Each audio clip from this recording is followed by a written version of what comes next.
На умряла лисица аз вера нямам никаква. Който е глупав да вярва. Умен човек вярва ли? Да не кажа, че съм и малко нещо хитър по наследственост. Не съм глупав аз като моите кокошки, дето ги изпоизяде всичките. Тя стои до брега, препича се на слънце и се прави на умряла. А моите кокошки, нали глупави, гледат отдалече и се питат какво ли онова там умрялото дето е. Ти на глупавият му дай да пита, да погледне и да пипне с пръст. Тата и моите кокошки, пълне онова там умрялото и айде, топре умрялото.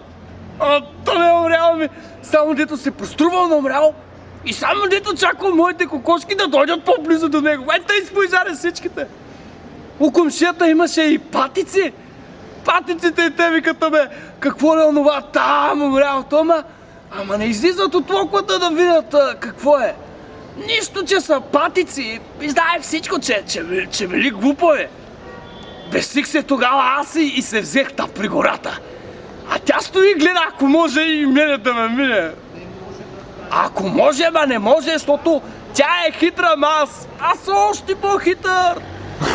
Вървя точно тъй покрай нея и я държа изкъсо с едното око. А иначе си посвирквам и гледам да се правя на разсеян, че нищо не виждам.